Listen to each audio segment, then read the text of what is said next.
రోజుల్లో భారత్ మ్యాప్ రూపం మారబోతుందా? ప్రపంచంలో నడుస్తున్న ప్రస్తుత ట్రెండ్ను భారత్ కూడా అడాప్ట్ చేసుకోబోతుందా? అఖండ భారత స్వప్నాన్ని సాకారం చేయడానికి ఒక ప్లాన్ గీస్తుందా? అయితే పరిణామాలన్నీ చూస్తూ ఉంటే సందేహాలు వస్తున్నాయి. మహాత్మా గాంధీ హయాంలోనే వచ్చిన డిమాండ్కు ఇప్పుడు వ్యూహాలు కూడా రూపొందిస్తున్నట్లు ఒక అనుమానం అయితే వస్తుంది. కశ్మీర్ 370 రద్దు నుండి కొత్త పార్లమెంట్ భవనంలో అఖండ భారత చిత్రం, తాజాగా భారత వాతావరణ శాఖ మొదటిసారి నిర్వహిస్తున్న అఖండ్ భారత్ సెమినార్ వరకు ఈ వ్యవహారం వెనుక అసలు ఏదో ఒక నేపథ్యం ఉన్నట్లుగా అనిపిస్తుంది.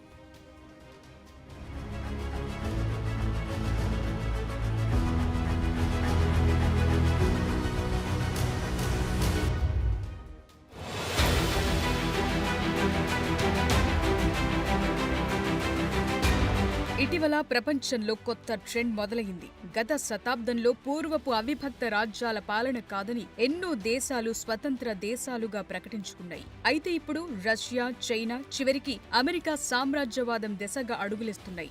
రష్యా ఉక్రెయిన్ను సొంతం చేసుకోవాలని చూస్తున్నా, చైనా తైవాన్ను ఆక్రమించాలనుకున్నా, అటు కొరియాల గొడవైనా, ఇటు మిడిల్ ఈస్ట్ యుద్ధమైనా స్పష్టంగా సామ్రాజ్యాలను విస్తరించుకోవాలనే ఉద్దేశం గట్టిగానే ఉంది. చివరికి అమెరికా సైతం కెనడా, మెక్సికో, పనామా, గ్రీన్లాండ్లను కలుపుకోవటానికి ఆసక్తిగా ఉంది. ఇటీవల దీనిపై అమెరికాకు కాబోయే ప్రెసిడెంట్ డొనాల్డ్ ట్రంప్ కూడా సంచలన వ్యాఖ్యలు చేశారు. ఇప్పుడు భారత్ కూడా ఇదే దిశగా అడుగులేస్తుందా అనే సందేహం కలుగుతోంది.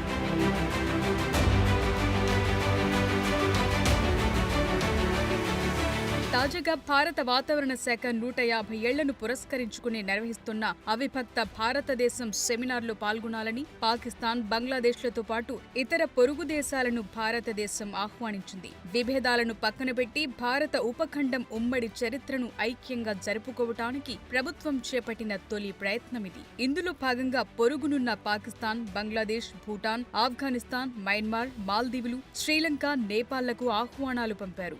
ఉపఖండంతో పాటు మధ్య ప్రాచ్యం, మధ్య నైరుతి ఆసియా దేశాలకు కూడా ఆహ్వానాలు పంపించారు. అయితే పాకిస్తాన్ ఇప్పటికీ తాము పాల్గొంటామని ధృవీకరించింది. ఇక బంగ్లాదేశ్ నుండి ధృవీకరణ కోసం భారత్ వేచి ఉంది.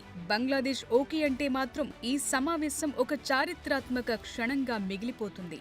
భారత వాతావరణ సంస్థ స్థాపన సమయంలో అవిభక్త భారతదేశంలో భాగమైన అన్ని దేశాల అధికారులు ఈ వేడుకల్లో పాల్గొనాలని కోరుతున్నట్టు ఆహ్వానంలో పేర్కొన్నారు. ఇక ఈ ప్రత్యేక సందర్భాన్ని గుర్తు చేసుకోవటానికి భారత ఆర్థిక మంత్రిత్వ శాఖ ₹150 స్మారక నాణెం కూడా విడుదల చేయాలని నిర్ణయించారు.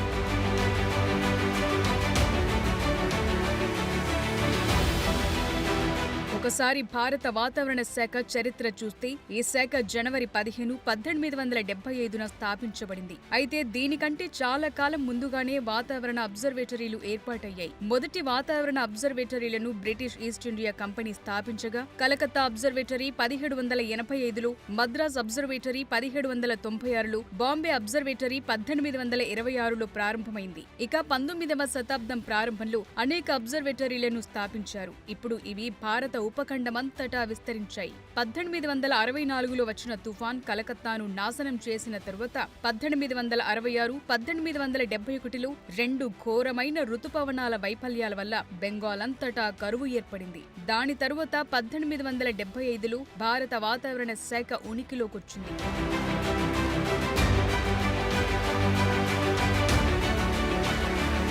బ్రిటిష్ రాజ్ పాలనలో అడ్మినిస్ట్రేటివ్ రికార్డుల నిర్వహణ, డేటా విశ్లేషణ అవసరమని నిర్ణయించిన తరువాత భారత వాతావరణ శాఖ ఏర్పాటైంది. కాబట్టి వాతావరణ పరిశీలనల సేకరణ, విశ్లేషణ ఒకే భవనంలో ప్రారంభమయ్యాయి. భారత వాతావరణ శాఖ అనే సంస్థగా దీన్ని పేర్కొన్నారు. ఇక 1875లో ప్రారంభమైనప్పటి నుండి ఐఎండీ ప్రధాన కార్యాలయం కలకత్తాలోనే ఉంది. 1905లో దీన్ని సిమ్లాకు, తరువాత 1928లో పుణేకు, చివరికి 1944లో న్యూఢిల్లీకి తరలించారు. అప్పటి నుండి అది అక్కడే ఉంది. అయితే సంవత్సరాలుగా ఐఎండీ ఒక సాధారణ స్థాయి నుండి ఆసియాకు ప్రముఖ వాతావరణ సూచన సంస్థగా మారింది. 1947లో స్వాతంత్ర్యం వచ్చినప్పటి నుండి ఐఎండీ వాతావరణ శాస్త్రాలు, కమ్యూనికేషన్, శాస్త్రీయ ఆవిష్కరణల్లో గణనీయమైన పురోగతిని సాధించింది. భారత అంతరిక్ష సంస్థ ఇస్రో స్థాపించబడినప్పుడు దాంతో సహకరించిన మొదటి వాటిలో వాతావరణ శాఖ ఒకటి. 24 గంటల వాతావరణ పర్యవేక్షణ మరియు తుఫాన్ హెచ్చరికల కోసం తన సొంత భూస్థిర ఉపగ్రహం ఇన్సాట్ను ప్రయోగించిన మొదటి అభివృద్ధి చెందుతున్న దేశంగా భారత్ నిలిచింది.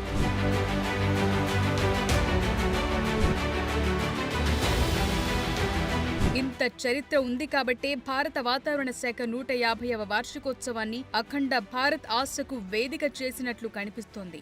ఇటీవల ప్రధాని నరేంద్ర మోదీ చేతుల మీదుగా కొత్త పార్లమెంటు భవనం ప్రారంభోత్సవంలో కూడా అఖండ భారత్ అంశం చర్చకు దారితీసింది. కొత్త పార్లమెంటు భవనంలోని ఓ గోడపై ఉన్న మ్యాప్ శతాబ్దాలకు ముందు ఉన్న భారతదేశాన్ని సూచించే విధంగా రూపొందించారు. అందులో ప్రస్తుతం పాకిస్తాన్లో ఉన్న తక్షశిల, మరికొన్ని రాజ్యాలు కూడా ఉన్నాయి. ఈ మ్యాప్ ని ట్విట్టర్లో షేర్ చేసిన కేంద్ర మంత్రి ప్రహ్లాద్ జోషి సంకల్పం సుస్పష్టం అఖండ భారత్ అంటూ ట్వీట్ చేశారు. ప్రాచీన యుగాల్లో భారతీయ ప్రభావాన్ని చిత్రించాలనే ఉద్దేశంతో వాయువ్య ప్రాంతంలోని ప్రస్తుత ఆఫ్ఘనిస్తాన్ నుంచి ఆగ్నేయాసియా వరకు విస్తరించిన అఖండ భారత్ చిత్రాన్ని చెక్కారు.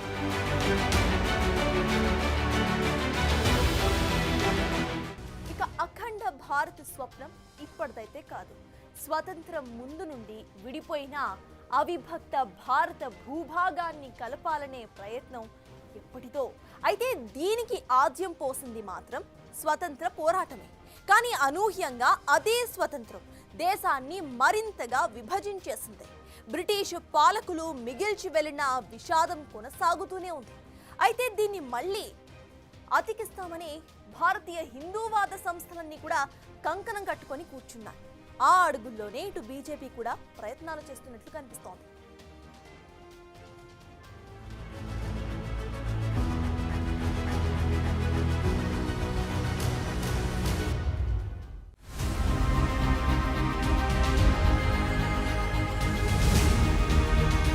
అఖండ భారత్ భావనలో ప్రస్తుత ఆఫ్ఘనిస్తాన్, పాకిస్తాన్, బంగ్లాదేశ్, శ్రీలంక, మయన్మార్, థాయిలాండ్లతో కూడిన భౌగోళిక ప్రాంతం ఉంటుంది. ఇది అవిభక్త భారతాన్ని సూచిస్తుంది. 2019లో కేంద్ర మంత్రి అమిత్ షా అఖండ భారత్పై కీలక వ్యాఖ్యలు చేశారు. నాటి సార్వత్రిక ఎన్నికల అనంతరం 2019 ఆగస్టు 5న జమ్మూ కాశ్మీర్కు ప్రత్యేక హోదా కల్పించి ఆర్టికల్ 370ను రద్దు చేసిన తర్వాత అఖండ భారత్ గురించి ఆయన ప్రస్తావించారు. మోడీ ప్రభుత్వం అధికారంలోకి వచ్చి 75 రోజులు మాత్రమే పూర్తయిందని, అంతకు ముందు ప్రభుత్వాలు తమ పాలనలో చేయలేని పనిని బీజేపీ ప్రభుత్వం చేసిందని, ఆర్టికల్ 370 రద్దు మోడీ ప్రభుత్వం సాధించిన పెద్ద విజయంగా పేర్కొన్న అమిత్ షా అఖండ భారత్ చూడాలనేది సర్దార్ వల్లభాయ్ పటేల్ కల అంటూ సంచలన వ్యాఖ్యలు చేశారు. అయితే తర్వాత కాలంలో అమిత్ షా మాటల్లో పీఓకేని తిరిగి కలుపుకోవడం వంటి అంశాలు కూడా వచ్చాయి. ఇక ఆ తర్వాత పరిణామాల్లో పార్లమెంటు భవనంలో అఖండ భారత చిత్రం వెలిసింది. అప్పుడు ఈ చిత్రంపై నేపాల్ తీవ్రంగా మండిపడింది.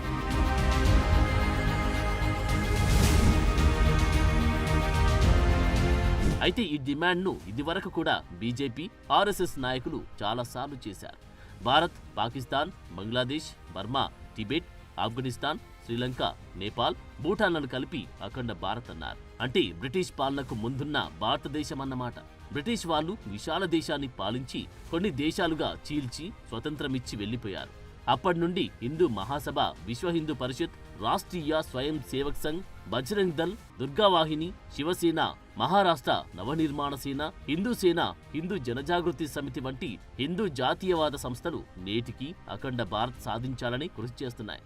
అష్టాదశ శక్తిపీఠాల్లో ఒకటైన సరస్వతి పీఠం పాక్ ఆక్రమిత కాశ్మీర్లో ముజఫరాబాద్కు 150 కిలోమీటర్ల దూరంలో ఉందని, అలాగే వేదాలు పుట్టిన సింధు నది ప్రాంత పవిత్ర భూమి కూడా పాకిస్తాన్లోనే ఉందని వీళ్లు వాదిస్తున్నారు. అందుకే ఎప్పటికైనా అఖండ భారత్ను సాధించాలనే భావన హిందూవాదుల్లో ఒకటైన భారతీయ జనతా పార్టీకి కూడా లేకపోలేదు.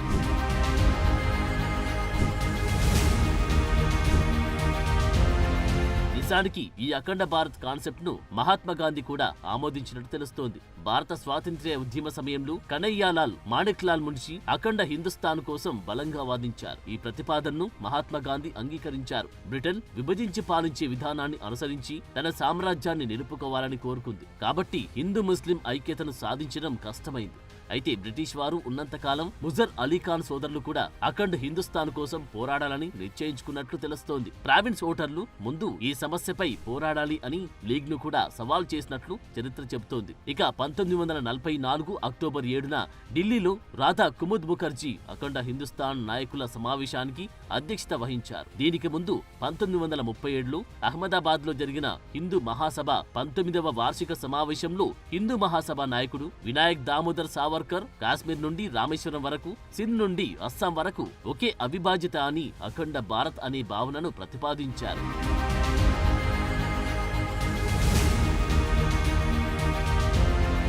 ఇక అవిభక్త భారత విభజనను చూస్తే ఇప్పటి వరకు 7 సార్లు జరిగిందని అంటారు. అది కూడా బ్రిటిష్ పాలనలోనే జరిగిన విభజనలే. 1976లో ఆఫ్ఘనిస్తాన్, 1904లో నేపాల్, 1906లో భూటాన్, 1907లో టిబెట్, 1935లో శ్రీలంక, 1937లో మయన్మార్, బర్మా, 1947లో పాకిస్తాన్ ప్రాంతాలు భారతదేశం నుండి విడిపోయినట్లు చెబుతారు. అయితే అఖండ భారత్ హిమాలయాల నుండి హిందూ మహాసముద్రం వరకు, ఇరాన్ నుండి ఇండోనేషియా వరకు విస్తరించి ఉండేదనే వాదన కూడా లేకపోలేదు. 1857లో భారతదేశ వైశాల్యం 83 లక్షల చదరపు కిలోమీటర్లు కాగా ప్రస్తుతం 33 లక్షల చదరపు కిలోమీటర్లు ఉండేదని కొందరు చెబుతున్నారు. ఏది ఏమైనప్పటికీ ప్రస్తుతం బీజేపీ పాలనలో అఖండ భారత్ అంశం అప్పుడప్పుడు చర్చల్లో నిలుస్తూనే ఉంది. అయితే ప్రపంచం ప్రస్తుతం ఉన్న పరిస్థితుల్లో ఈ కాన్సెప్ట్ కార్యరూపం దాల్చుతుందా అంటే స్పష్టంగా కాదని చెప్పాలి. కానీ ప్రపంచంలో జరుగుతున్న యుద్ధాలు, పెరిగిపోతున్న సామ్రాజ్యవాదం ట్రెండ్ వల్ల అఖండ భారత్ స్వప్నాన్ని పక్కన పెట్టలేని పరిస్థితి ఉంది. మరి చివరికి ఏమవుతుందో చూడాలి.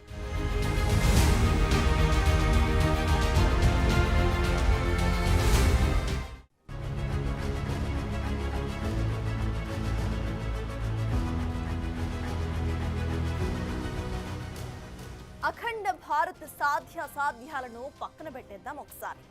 భారత ప్రభుత్వం దీనిపైన దృష్టి పెట్టిందని చాలా స్పష్టంగా కూడా అర్థమవుతుంది. అయితే ఇది సాధ్యం అవ్వాలంటే మాత్రం ఇప్పటి పరిస్థితుల్లో యుద్ధం తప్ప మరో మార్గం అయితే కనిపించటం లేదు. మరి చివరికి అసలు ఏం జరుగుతుందో ఇటు కాలమే ఒక నిర్ణయానికి రావాల్సి వస్తుంది. For more videos like this, subscribe Big TV channel.